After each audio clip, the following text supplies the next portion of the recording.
Hello guys, welcome to Thermomixing Adventures. Lisa here. Hey, I hope you had a great weekend and Monday is going well for you. We are continuing on our Bring a Plate series today, and I'm going to make this awesome festive camembert wreath. Now, even if you don't want it to be for a festive occasion, it certainly is impressive regardless. I love this recipe for the fact that you can make all the components and have them done in advance, ready to assemble and then take out the door. So come with me today. We're going to actually learn how to assemble it because the other parts of this recipe are super easy, and I'll talk you through them as we go through assembling them. If you haven't yet downloaded this month's A4 page for the fridge or just to get them onto your cookie, do go over to tmxingadventures.com.au. It's on my t-shirt, see, TMXing, and go over there, and then they're under the blog. I think I've put them up under the blog. You can go find them over there, okay? At a click of a button, you can actually download the entire collection to your cookie do. So I have made the components of this recipe already. There are four key parts. There is the dough. Now this is literally a standard pizza dough recipe. There's nothing hard about that. I reckon you all know how to do that. If you don't, let me know. Let's jump online and I'll teach you how to make it. Okay, it's super easy. Or I'll actually I can probably share videos with you. I've got so many videos where I've made dough in the past. So key component, dough, okay? Second component is a beautiful cranberry. And I'm gonna show you what I'm doing over here. The second component is a beautiful cranberry and port and sugar mix, okay? And it needs to actually have time. I don't think you can see because of my t-shirt, but it needs time to chill. You know me, I throw things together at the last minute often, but in this case, what I would suggest you do for making it in advance is actually make a double batch and then just portion it up and put it in the fridge, seal it in a jar, make sure it's airtight for when you need it. Okay, if you're making a double batch, you just cook it for 1.5 times rather than one time. All right, you got that? So if you want to be organized, say you've got a few Christmas events to go to, make a 1.5 batch. Not 1.5, 2 batch, cook it for 1.5 time. Okay, so this, I've actually just finished making this. I made the dough earlier and I was like, oh, you know what? I want to do that first because I want to put my Thermomix to work while it's proving to make these other parts. I do have the benefit of a second Thermomix. So in the second Thermomix, oh, by the way, pause that thought, Thermo servers, they are the best thing at this time of year. They're the best time any time of the year, but this is the 2.5 litre oval. So good. At the moment, I've got ice cubes in it and water because I am chilling this. So at Christmas time when you want to keep your prawns cool, you don't need to find a fridge to put them in. You can literally just put them in your thermo server with ice. How good is that? So I use my thermo servers so much. If you haven't got them, let's do a demo. Jump online with 2 friends. You can get yourself a discounted thermo server. All right. So I'm chilling that down really quickly. Okay. I put it straight out of the Thermomix into a glass bowl, put it in there, help it get down cool enough to thicken because the sugar in that wants to thicken. Now, I was about to say the bacon. In this recipe, it calls for some cooked, 150 grams of cooked off bacon. Now, that's actually what I put my other Thermomix to work to do, is actually cook off the bacon using the high heat function. Now, I use the 200 gram capsicum recipe. I use 200 grams instead because who doesn't want a little bit more bacon? And just followed that to a T. So I swapped out, you know how to hack it. If you don't know how to hack high heat, let me know. But I swapped out the capsicum, I used bacon instead, still use the oil and just let it cook.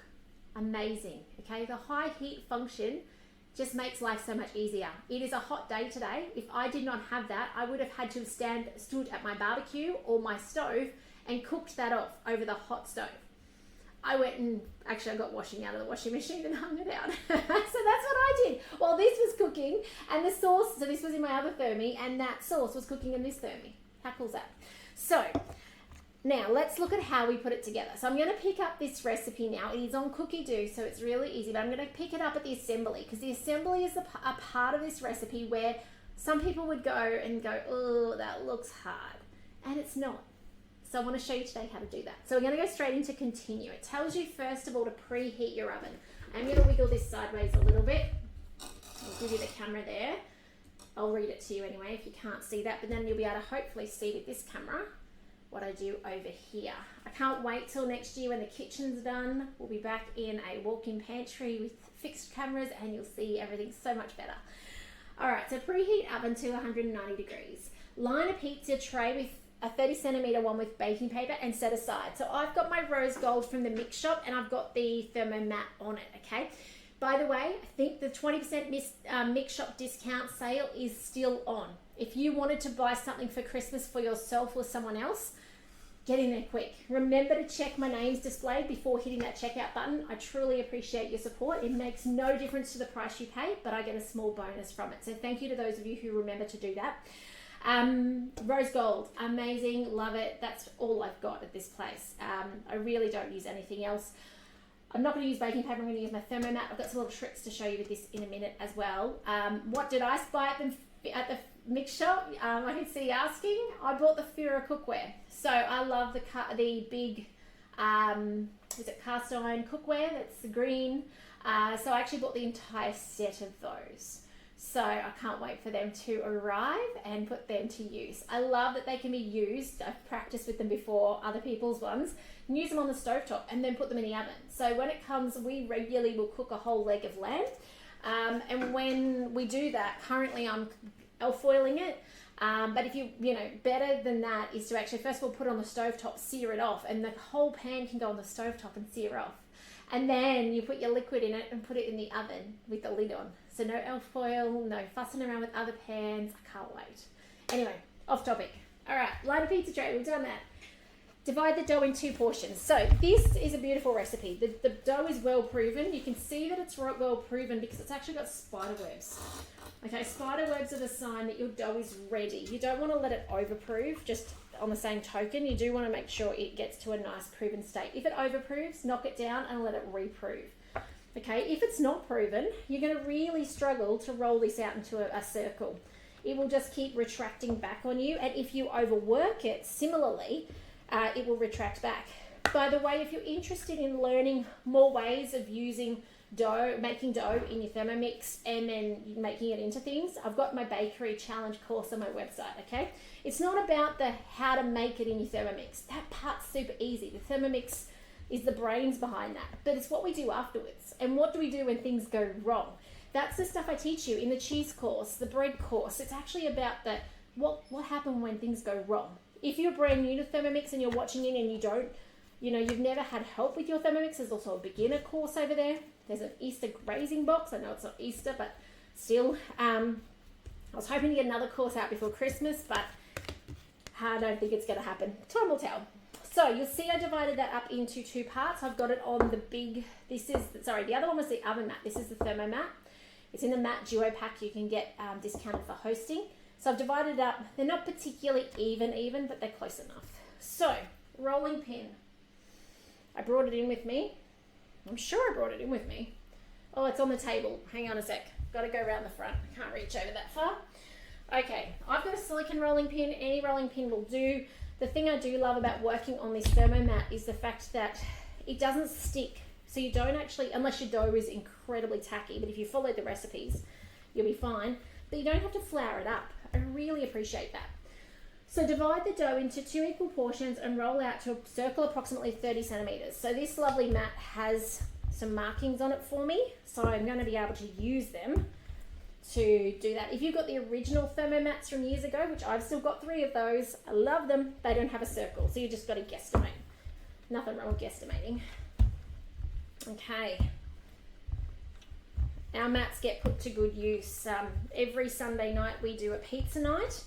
We can't ever eat pizza out again or have takeaway because the pizza's out of the Havana. That's another thing. If you don't have an Havana and you're wanting to get yourself something for Christmas and you actually eat pizza or you buy pizza, consider the Havana. With the 20% discount there, it's a bargain. It's next level. We cannot go even to a restaurant and order pizza because we can make it so much better at home. I know that's a big call, isn't it? And you know what? My kids cook it. So hubby and I don't even need to be there. They argue over who is going to dress the pizzas and who is going to actually be in the pizza oven because they take about a minute and a half each. They actually argue over who's going to sit in there and do the little turning on it. It's just amazing. So, all right, there's the bottom level done. Okay, so there's one done. I should have brought a second Thermo mat in, but I might just wiggle this sideways. So I'm just going to pick it up on my hand. You can see how beautifully the Thermo mat lets it go. Let's get this second one rolled out to the same size, and then we're going to start assembling. So I love how easy Thermomix dough is to work with. If you're buying pizza dough, please don't. Please make it. It's so easy. Okay? It's 5 ingredients. It's oil, salt, yeast, which you keep in the fridge or freezer, and flour. And it's, in the case of this sort of dough, you could get away with plain flour. If you're making breads, and you'll learn more about this in my bakery challenge course, you need then the baker's flour. You'll see mine's a bit yellow in colour. We use an unbleached baker's flour from an organic provider, so we don't do too much breads, and we certainly don't buy breads, but when we do, we make it, and I use an unbleached flour. I find it's a bit happier on everybody's tummies. Okay, there we go. Second circle done. By the way, anyone watching along, say hi. Remember to engage. That's how Facebook and YouTube know you like it. But also, I want to know, have you made this recipe? Maybe you made it last Christmas and maybe you forgot about it. I hope you're watching along and you'll give it a go. That's what these videos are for. Okay, so it says set one aside and set one on the tray. So here's my tray. Let's put, I might use the skinny one as the base. I'll come back and sort that out in a second, and I will just throw the pizza roller on the floor. All right, I'm just going to roll that up in there, put that aside, and we'll come back to that in a minute. So you can see it's gone a bit oval shaped. That's okay. Just give it a little pull out to the sides. It's just from my manhandling. So, and by the way, I can't, throw pizza or anything like that. I am not fancy like that whatsoever. All right, so we've got this on the tray now. It's not perfectly circled, but it's pretty close. So next, it says spread 3/4 of the filling around the camembert. Oh, we must have missed a step about a camembert. I'll place a whole camembert wheel. Now you could use brie. I'm sure I brought this in with me. Where did it go? There it is. Now I've got a little one that just happens to be what we got. We end up with 2 little ones rather than big ones. Little will do fine. It just means you have a little bit more outer. So this goes into the middle. If you can't do camembert, or you don't have camembert, something like there's a recipe for a sunshine bread, I think it's called, and they actually put dip in the middle, a hunk of dip in the middle. I reckon that would be another one you could do. I have plans to do that with the next series we're doing. All right, here we go. That's camembert in the center. And now it says to spread the filling. Pizza, hang on, camera, the center of pizza, yes, okay. Spread 3/4 of the filling, leaving a 1 centimeter gap from the edge of the dough. So, this is why your filling needs to actually be cool. Well, not cool, but not hot. I brought a towel in too. I don't know what I'm doing. Oh, there it is. So many things going on today. Oh my goodness. Okay, so let's leave a gap. If there's leftovers of this, keep it. It's beautiful, okay? You could use this in so many different ways. And as I said, it's cranberries, some port. Yeah, I reckon you could leave the port out if you don't like port. Thyme. I've got fresh thyme, and it does say fresh, but you could use dried thyme. There's some purple onion. It says echallots. I just use purple onion.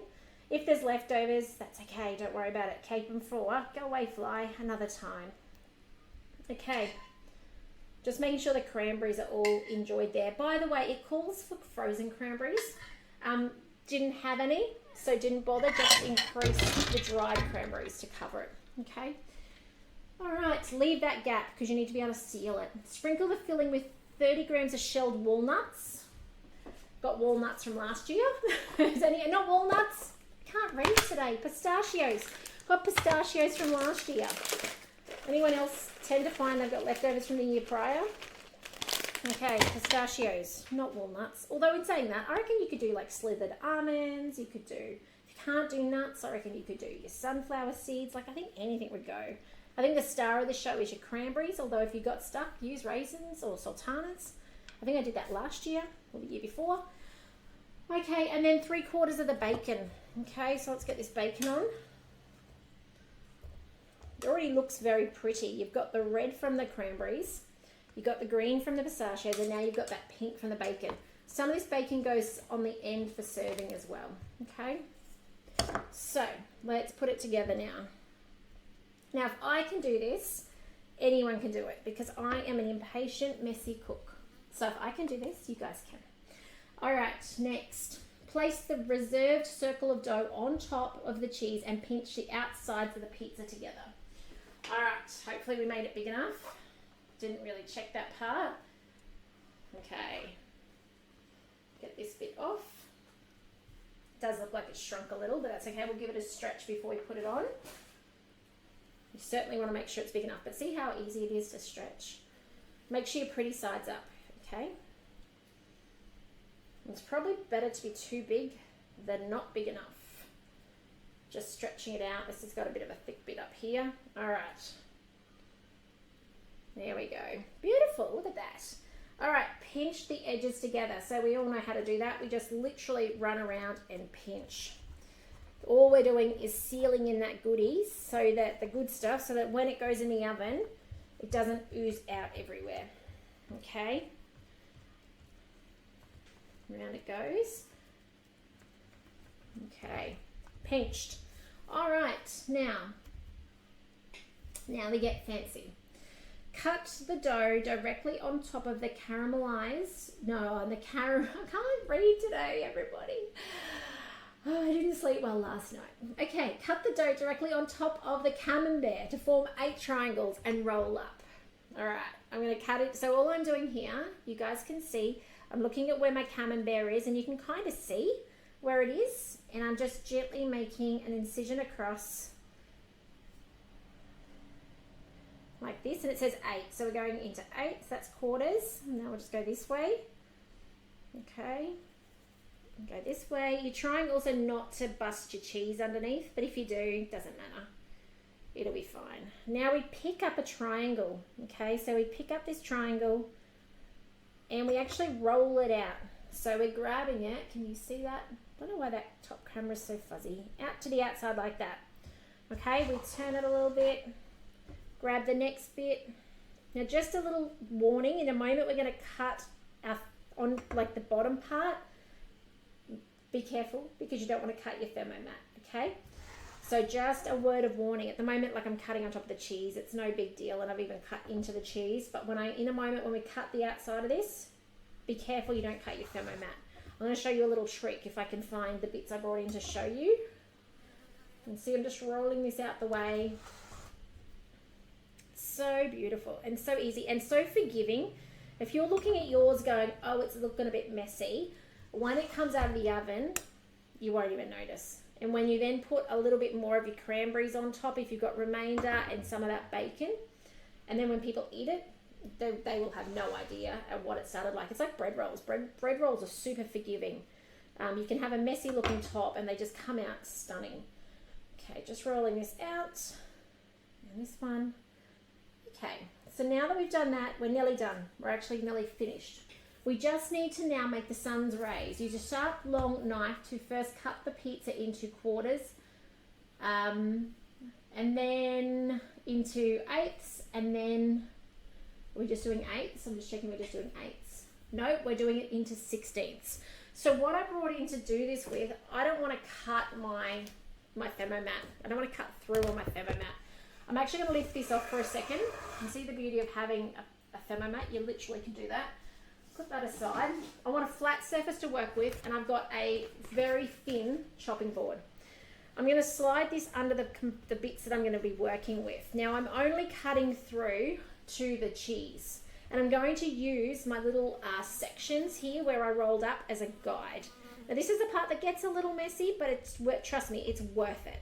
So I'm going to cut through. Okay, now these are eighths to start off with, right? So we're doing eighths. And I'm stopping at that cheese part. So once I've done an eighth, just checking you guys can see, I need a 16th in total.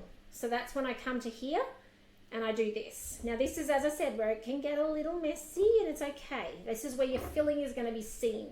I'm just going to move around and I'm going to make this into, by the way, I don't think they sell these anymore at the mix shop. I think there's a silver one, but these are amazing as well. Just picking that up and then putting it around like this.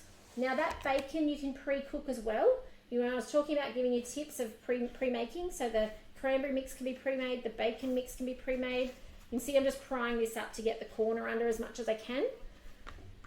And now I can do this one. Now, as I go around, remember, follow your little bits you've already got there. Makes it easy. Don't push too hard. You push your filling all out if you can help it.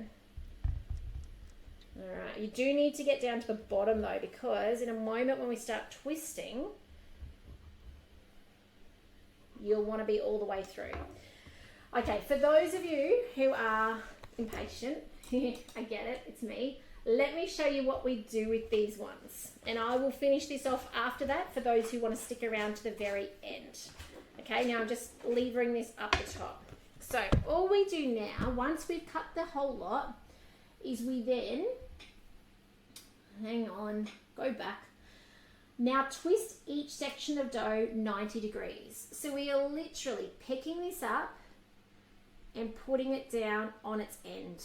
Okay, if you want to take it a little further, go a little further, but just make sure they all go, I'm just going to put that back in there, stay in there, the same way. Okay, what I would suggest, which I haven't done right now, is I'll put this back on your pizza tray, like so cut it all, and then once you're in segments, put it on your pizza tray and do this part when you're on the pizza tray, because this dough is nice and soft. It is, you know, it's delicate to a certain extent, but can you see how easy that is? And it's just making it look impressive. Now a little cheat to finish off with, it tells you to brush it with egg. Okay, now those of you who've been around a little while, you may already know this tip. Spray it with some olive oil spray or trickle it with olive oil. It'll brown just as beautifully as an egg, but you didn't have to waste an egg to do so. Not that it's wasting, but you know what I mean. So then all it's going to do is you're going to cook it for 18 to 20 minutes at 190 degrees until golden brown. And then you're going to enjoy it. It is as simple as that. So if you're watching along and you're thinking, oh, I don't know if I can do it, okay, give it a go. You won't be disappointed. It is delicious. It has got that beautiful combo of savory, sweet, as you'd expect from the cheese.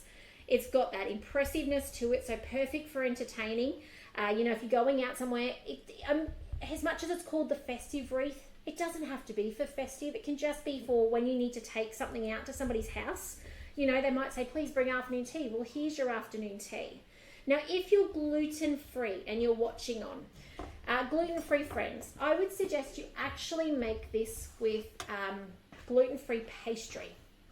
Okay, make the puff pastry, the gluten-free puff pastry.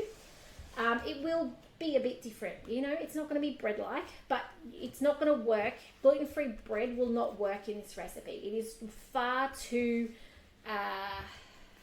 sticky, okay? So you're not going to be able to just swap gluten-free in. But what you can do is make the gluten-free puff pastry and then use that in this recipe, and it will just turn out amazingly. You will want to put a little bit more flour in than the recipe calls for when you're making your gluten-free puff pastry, just because you want to be a little bit more pliable, but you won't, it's just amazing. So that's my suggestion. If you are gluten-free and you're going, oh, Lisa, how can I make it? That's how you can make it gluten-free. Obviously, if you are dairy-free, the best option for you is to swap the insides out for something like a pesto. So something like your pesto would be beautiful in the center. Check out the sunshine, I think it's called the sunshine bread, but I could have that name wrong. Just hit me up in the comments if you can't find something that looks like that. It's got bread in the middle, dip in the middle. All right, so I'll just finish these off while I'm talking. We can flip that up. By the way, the $29 bowl is ending tomorrow. Tomorrow, no, end of month. That's not tomorrow. 30th of November, okay? If you have been thinking about getting your hands on the TM6 or you know someone who has, now's the time, okay? It will completely change your kitchen. It will completely change what you want to do in your kitchen and your Christmas, the foods you'll be able to make with ease. It's a game changer.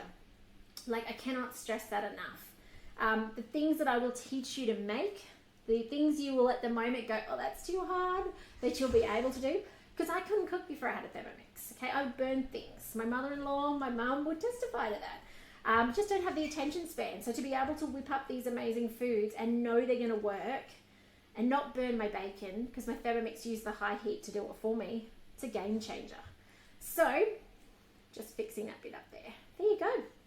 That is how you make the beautiful festive camembert wreath. 18 minutes, I'm just going to spray it with oil.